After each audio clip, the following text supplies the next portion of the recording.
Então, lhes falou Jesus: em verdade vos digo, que o Filho nada pode fazer de si mesmo, senão somente aquilo que vir o Pai, porque tudo que o Pai, porque tudo que este fizer, o Filho também semelhante o faz.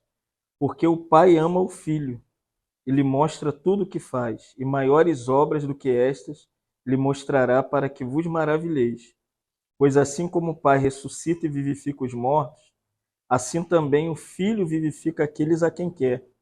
E o Pai a ninguém julga, mas ao Filho confiou todo julgamento, a fim de que todos honrem o Filho do modo por que honram o Pai. Quem não honra o Filho, não honra o Pai que o enviou. Em verdade vos digo, quem ouve a minha palavra e crê naquele que me enviou tem a vida eterna. Não entra em juízo, mas passou da morte para a vida. Em verdade vos digo que vem a hora, e já chegou, em que os mortos ouvirão a voz do Filho de Deus, e os que a ouvirem viverão. Porque assim como o Pai tem vida em si mesmo, também concedeu ao Filho ter vida em si mesmo, e lhe deu autoridade para julgar, porque é o Filho do homem. Não vos maravilheis disto, porque vem a hora em que todos os que acham nos túmulos ouvirão a sua voz e sairão. Os que tiverem feito bem, para a ressurreição da vida. Os que tiverem praticado mal, para a ressurreição do juízo. Te adoramos, Senhor, nessa manhã, pedindo a Ti que, pela Tua graça e a Tua misericórdia, possa nos conduzir, nos levar adiante, por meio da pessoa do Teu Espírito, Senhor, nos ensinando mais e mais a Sua vontade neste dia. Muito obrigado pelos irmãos que aqui estão, pelos nossos amigos do Evangelho. Obrigado por tudo, Senhor, que o Senhor tem feito na vida de cada um dos irmãos aqui reunidos. Que nós oramos desde já, agradecidos em nome do Teu Filho. Amém. Ontem nós olhamos um pouquinho para o ministério do Senhor, no sentido em que tudo aquilo que Ele havia de fazer, Ele fez. E o Evangelho de João é justamente essa proposta, né? Ele vem mostrando que Ele é o Filho de Deus que se encarnou, Ele mostrou a verdade, Ele mostrou a vida, e Ele teve encontros pessoais com as pessoas. E nós pulamos o capítulo 2, não estudamos ainda. Hoje eu estava tomando café com o Isaac e falei que talvez a gente possa ter um tempo para ministrar para as famílias, né? O capítulo 2 de João fala casamento, família, quem quer casar, quem está noivo, as bodas de Caná, né? Então nós pulamos para o capítulo 3 e vimos a necessidade do novo nascimento, que é uma obra do Espírito Santo. Aquele que não nascer da água e do Espírito não pode ver o reino dos céus. Depois o Senhor disse: aquele que não nascer da água e do Espírito não pode entrar no reino dos céus. João 3, versículo 3 e versículo 5.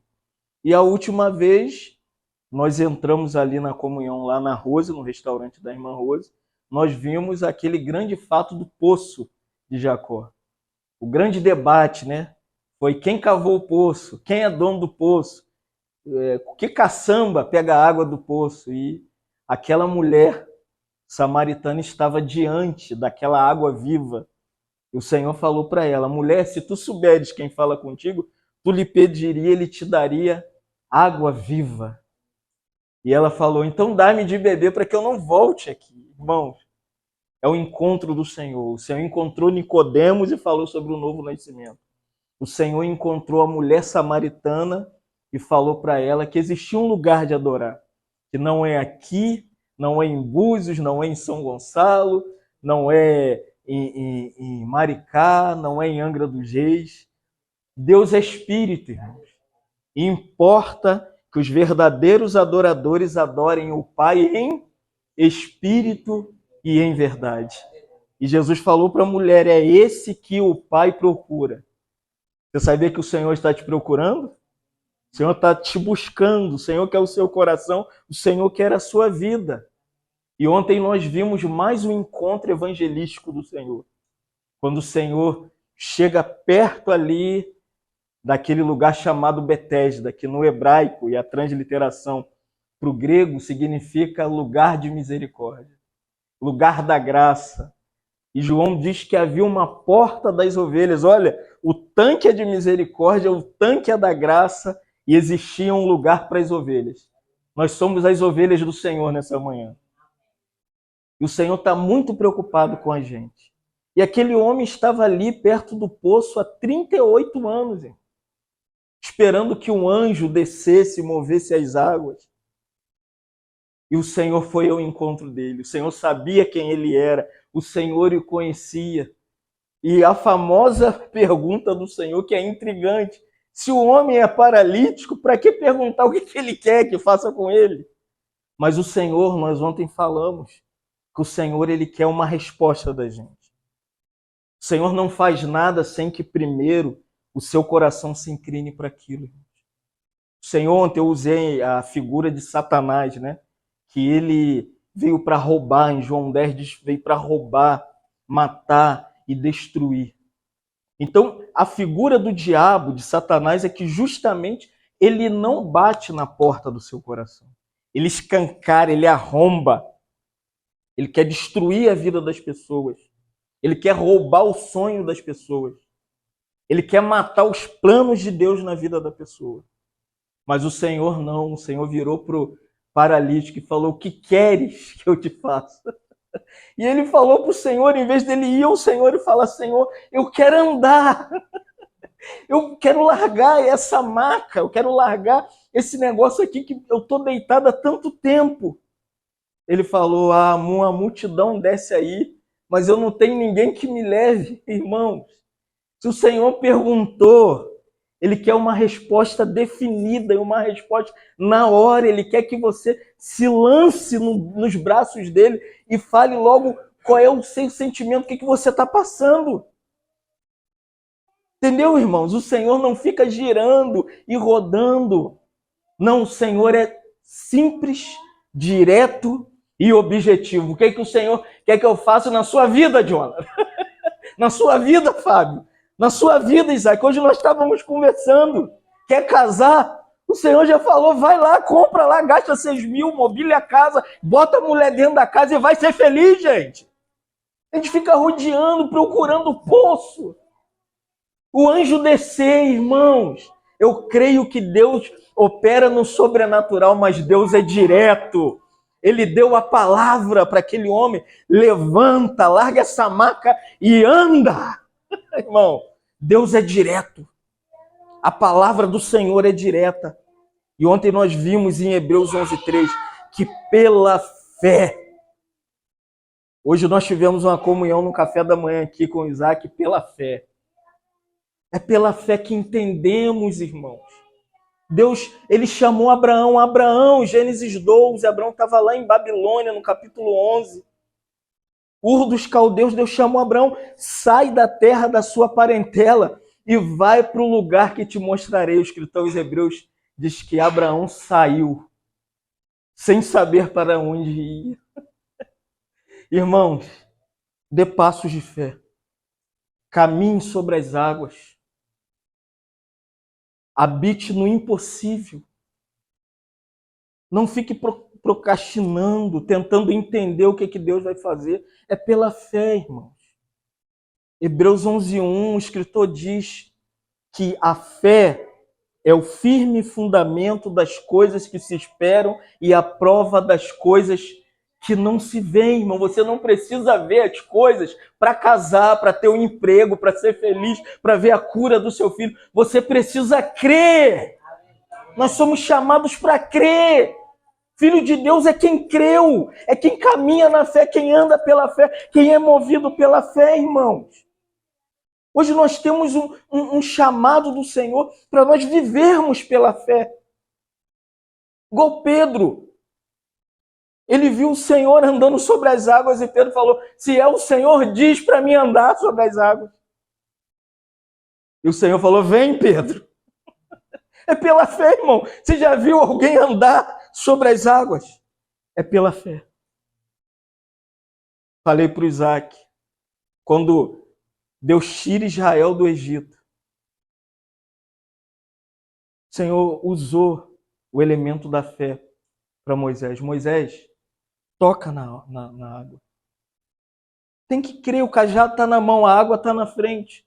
Mas quem abre o mar é o Senhor. É o Senhor que opera. E Paulo, falando aos Efésios, ele diz que Deus opera infinitamente mais do que tudo que pedimos ou pensamos, segundo o seu poder que opera em nós. Foi esse poder que levantou o coxo da maca. Levanta e anda. E a religião não gosta do milagre. Os religiosos falaram, quem te curou? Não, foi um homem chamado Jesus. Eles falaram assim, mas hoje é sábado. Irmãos, a religião sempre impede o operar de Deus. Não quer que você seja liberto. Não quer que você largue a paralisia, que você largue a cegueira. Então, nós vemos que Jesus curou no sábado, desconsiderando todas as tradições dos homens, porque ele é Senhor do sábado. E diz assim em João 5,16, e os judeus perseguiram Jesus porque ele curou no sábado. Mateus 12,8 diz assim, porque o Filho do Homem é o Senhor do sábado, irmãos. Entenda uma coisa. Deus criou o primeiro, o segundo, o terceiro, o quarto, o quinto dia. E viu Deus que tudo era bom e o Senhor descansou no sétimo dia. Mas o sétimo dia, irmãos, não é um descanso físico. Que você tem que guardar o sábado, você não pode varrer a casa, você não pode fazer comida, você não pode fazer o cabelo. Não é isso, irmão. E é interessante que quando ele é questionado pela cura daquele homem no sábado, ele mostra que ele, como filho de Deus, em João 5, 17, 18, ele é Deus como Pai e Criador de todas as coisas, e Deus não descansa. Você entendeu? Para Deus não tem segunda, não tem terça, não tem quarta, não tem quinta, não tem sexta, não tem sábado, não tem domingo. Deus é Senhor da sua criação. Todos os dias para o Senhor é um dia como qualquer outro, irmão. E Jesus diz assim, mas ele disse, o meu pai trabalha. Eles falaram, o quê? Você está dizendo que é filho de Deus? E ele diz assim, e eu também trabalho.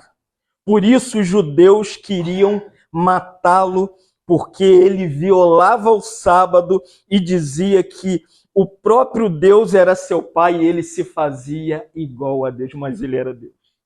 No princípio, criou Deus os céus e a terra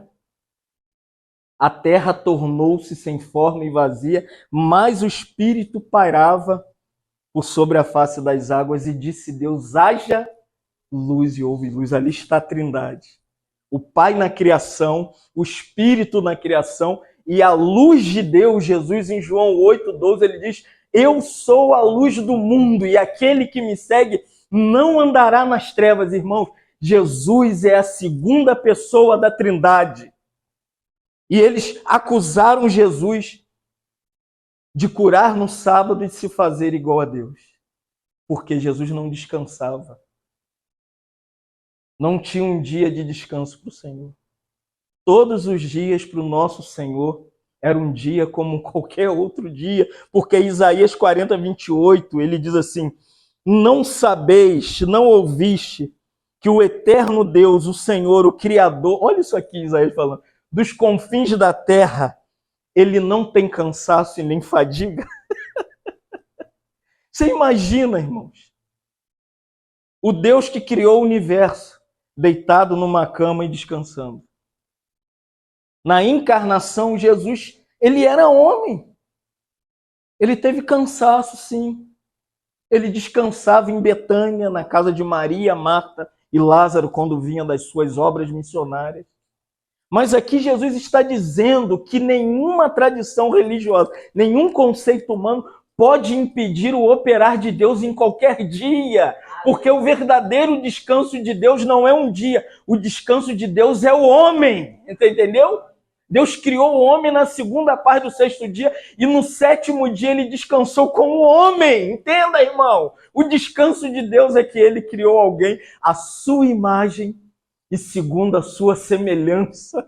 Era parecido com ele, era igual a ele. Tinha mente, vontade, emoção, espírito, consciência, comunhão, intuição. E Deus falou, é muito bom. Se é muito bom, é porque Deus quer. Quebre os sábados. Faz igual Davi. Se lembra de Davi? Na batalha, ninguém queria fugindo de Saul. Ninguém queria dar acolhida ao rei. O Davi viu um espigal de milho e era sábado. Davi entrou no meio dos espigais e começou a pegar os milho e dar para os seus guerreiros e comer o milharal todo no sábado. E quando acusam Jesus de quebrar o sábado, Jesus falou, você não lembra de Davi? E Jesus vai mais longe, ele diz assim, Davi não só entrou no milharal, ele também entrou lá no Santo dos Santos, no lugar santo, e pegou o pão da presença e comeu. Irmãos, o Davi era para ser fulminado, para ser morto. Mas o Senhor preservou o intento do coração de Davi, que Davi não queria sentar no trono por si mesmo. Ele não estava atrás de proeminência na obra de Deus. Ele não queria, como o amado pastor Jonathan falou, somos servos. Davi era um servo. E como servo, não tem dia sagrado para servo. Todo dia é dia de fazer a obra de Deus. Aleluia. Toda hora é hora de fazer a obra de Deus. E Jesus diz, né, em João 5,19, o filho nada pode fazer de si mesmo, senão somente aquilo que viu o pai fazer. O que o filho viu na eternidade o pai fazer? Criar. E como o pai criou, o filho também faz parte da criação, não como criado pelo pai, mas criando os céus e a terra com o pai e o espírito. O que ele viu? Ele viu o pai criando, o espírito criando, e ele diz assim, tudo o que ele fizer é semelhante ao que o pai faz. Sabe o que Jesus está dizendo, irmãos? Que ele se sujeitou, enquanto homem, a toda a autoridade do seu pai. Se o pai mandasse, ele fazia. Se o pai falasse, vai para a esquerda, ele ia. Se o pai vai para frente, ele ia. Vai para trás, ele ia. Vai para o lado, ele ia. Irmãos, isso aqui é um aprendizado para a gente. Jesus é filho com F maiúsculo. E à luz de João 1,12, nós somos filhos com F minúsculo.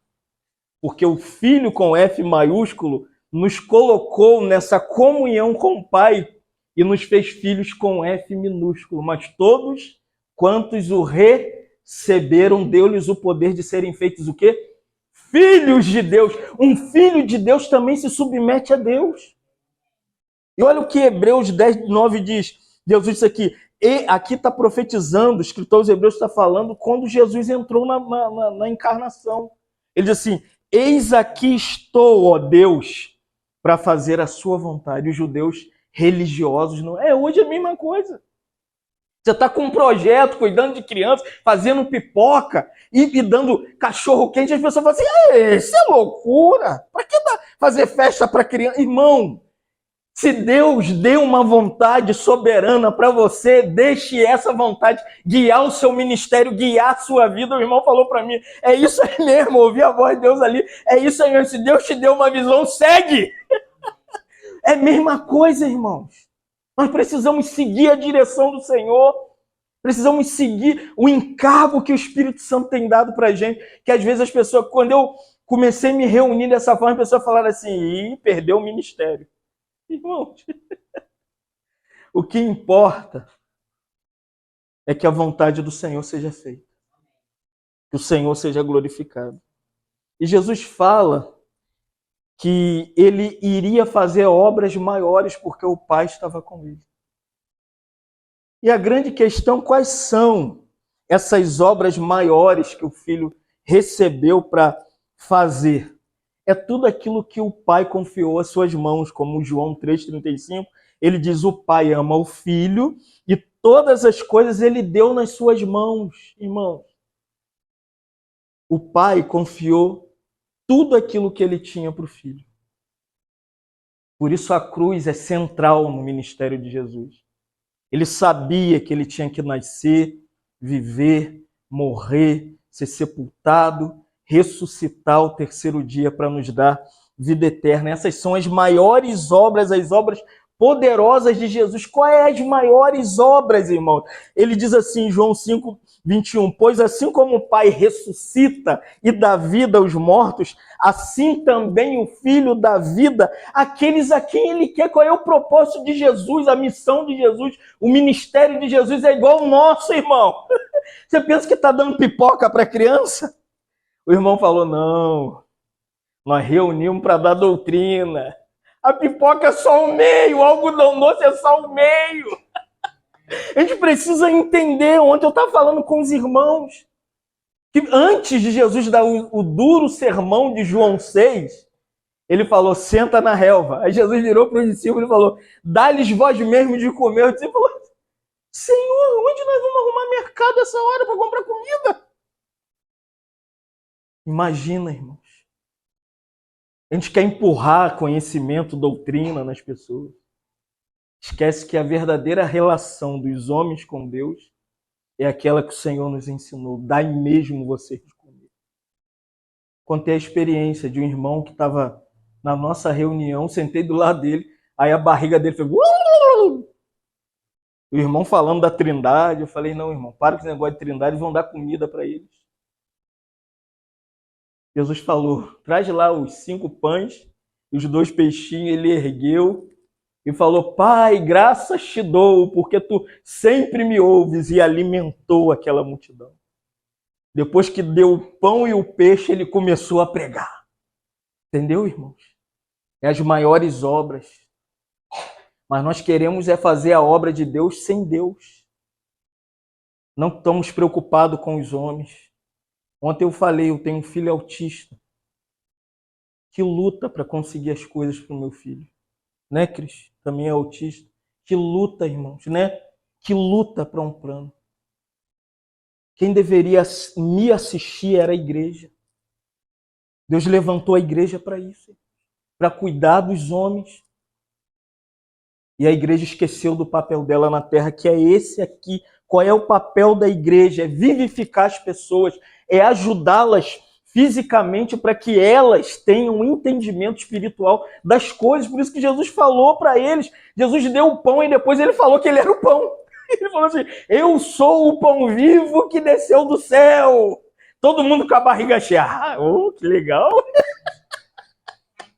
Irmão, dá comida que o povo fica alegre. Entendeu?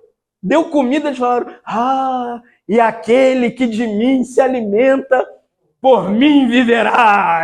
Falei, que bom, irmão.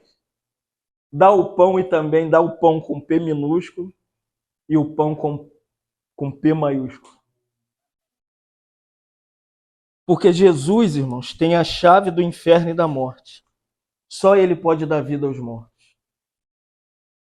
Não tem ninguém nessa vida, nenhum missionário, nenhum evangelista, nenhum presbítero, não. A comissão do Senhor e a missão do Senhor é dar vida eterna aos homens.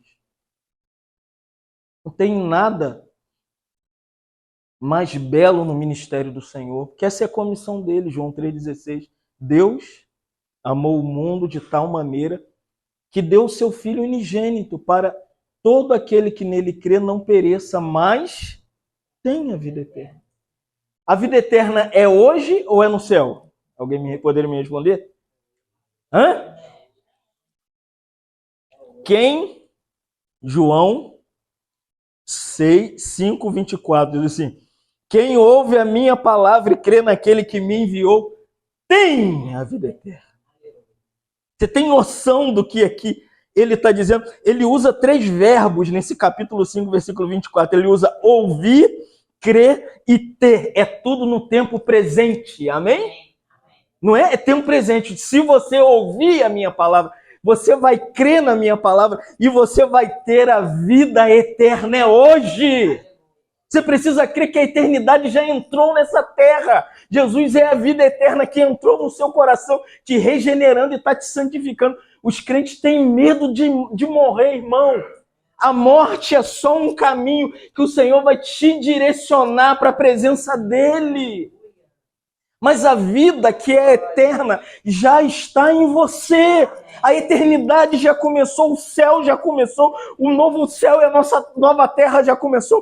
Hoje é o assim e o ainda não. O assim é que você já tem desejo de ler a Bíblia, de congregar, de cuidar com a ação social das pessoas. Você acha que é loucura do Jonathan, irmão?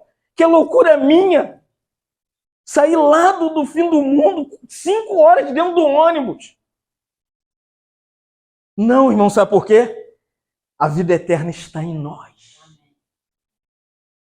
A eternidade começou no nosso coração.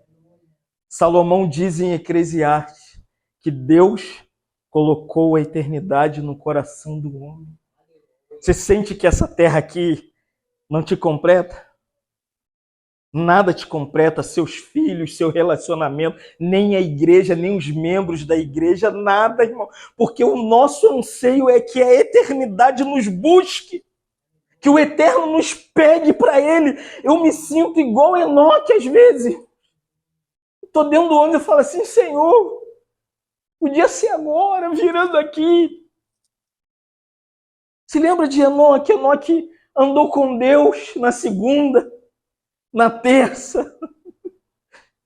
Parece historinha na dedo muito. Eu escutava muito isso. Eu falava, quando vai ser? Eu era pequenininho. Quando? E quarta? Pastor Gilberto fala, quinta. Meu Deus, nunca chega. Já estou com quase 50. Com esses jovens. Irmão, nós estamos aqui igual Enoque andando com Deus.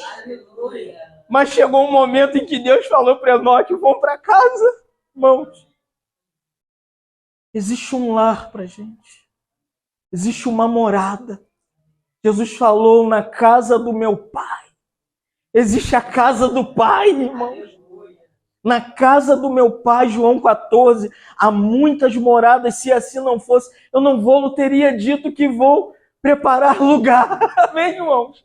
Quando ele encarnou, viveu, morreu, ressuscitou, subiu aos céus, ele está preparando essas moradas que já está pronta. Amém? Você sabia que João viu as moradas prontas? Ele falou, eu vi a cidade santa que descia do céu, adornada como uma noiva para o seu esposo. E os crentes ficam aqui, desejando as coisas daqui, querendo as coisas daqui, almejando as coisas daqui. Não, irmão. Que o nosso coração mude a direção nessa manhã. E a gente passe a vislumbrar esse ouvir, esse crer e esse ter. Seu coração ouça mais a voz do Senhor. Que esse coração entenda muito mais que nós precisamos crer naquilo que não vemos. Chega de ver. Irmãos, nossa fé não está baseada naquilo que vemos. Paulo diz assim, se a nossa esperança se resume às coisas dessa vida, casamento, dinheiro, carro, tudo isso o Senhor dá. O Senhor dá tudo. Mas Paulo diz assim, nós somos os homens, as mulheres, os jovens mais miseráveis. Porque há um ano atrás, João estava sentado aqui. E há pouco tempo, João assumiu de fato a eternidade.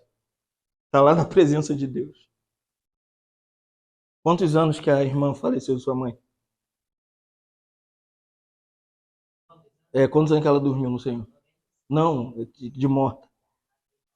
Ó, há 10 anos atrás, eu sentei na mesa para discipular a mãe dela.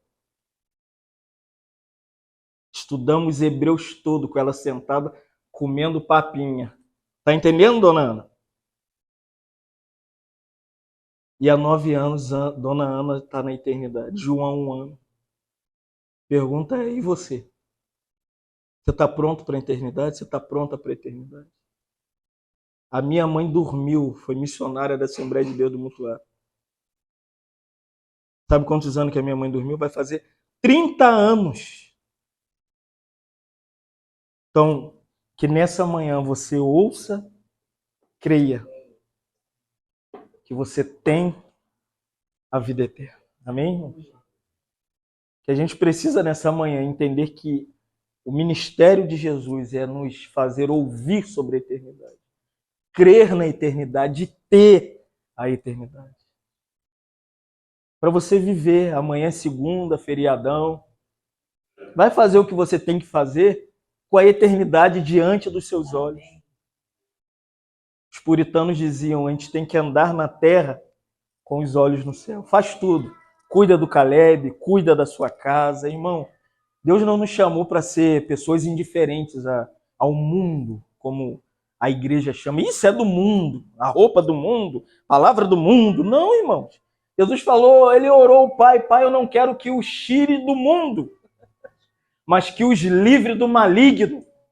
É no mundo que os nossos filhos são criados, que a nossa família é posta, que a igreja está onde? No mundo. A igreja é um barco no mundo, é como um barco na água, que a água não entra no barco, mas a igreja está aqui. Por isso tem que cuidar de viúva, de pobre, tem que fazer cachorro quente, tem que dar sorvete, tem que dar bala, tem que reunir, como o pastor Jonathan falou, para a gente levá-los a conhecer a palavra de Deus. O Senhor nos dê graça, amém? Continue nos mantendo na presença dele. Te louvamos nessa manhã pelo teu caminho tão lindo, Senhor, de se revelar que nenhuma tradição religiosa poderia impedir, Senhor, o seu ministério. Não entenderam que o paralítico era tudo aquilo que estava no coração do Pai de Jesus. Que o Pai de Jesus o enviou para curar os homens das suas mazelas, seus pecados, libertar das enfermidades. Obrigado, Jesus, pelo seu ministério tão poderoso, que é demonstrado nesse capítulo 5 do Evangelho de João.